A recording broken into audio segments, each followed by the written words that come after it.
The Tennessee Titans travel to Denver to face the Broncos this week. Denver's installed as a 12-point favorite on BETDAQ. 48.5 is the total in this game. The Titans currently sit at 5-7. They've lost 3 of their last 4. Ryan Fitzpatrick starting at quarterback now. He began the year as a backup, of course. They are solid defensively, 11th in the NFL in points allowed, but they're just not as good as the Denver Broncos. Denver has the best record in the AFC. Even though they have slowed down over the last month, they still lead the NFL in yards per game, points per game, pass yards per game.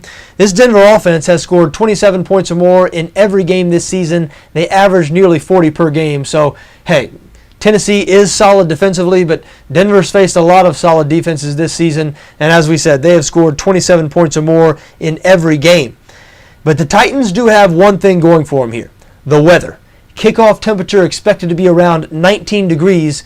We all know about Peyton Manning's struggles in the cold. He is 1-8 in his career when the kickoff temperature is below 30 degrees. Now, look, stats are stats. A lot of times you can make stats say whatever you want them to say, but this is becoming difficult to ignore. I mean, for years now, we've been talking about Manning's struggles in the cold, and because he played indoors in Indianapolis for all those years, he hasn't played that many real cold weather games in his career. But, of course, that's changing now that he's playing outdoors in Denver. He's going to have to shut the critics up, or else the critics are going to get louder and louder, and it's just going to get colder and colder in Denver over the next month. But, you know, Peyton Manning has heard these critics. He's heard them loud and clear. There was an article in the USA Today this week, don't know if you saw it, where Peyton Manning was asked about this and spoke at length about it. Said he was the same quarterback in the cold that he was otherwise. Basically chalked it up to a fluke. He basically said there was nothing to it. I'm not sure that's the case, but I know one thing.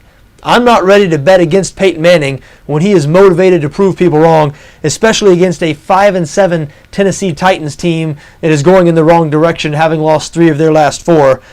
So even though the cold weather here does concern me a bit, and for that reason, under 48.5 might be a bet worth considering. Look, I don't think Tennessee is going to have that much offensive success. Denver's played a lot better over the last month on defense. I do think Denver is going to do their usual thing on offense. Again, they might not put up 35 to 40 points in 19-degree weather, but I do expect them to get 27 to 30 points, and I think that's going to be good enough to cover. I like Denver minus 12 here, also looking at under 48.5.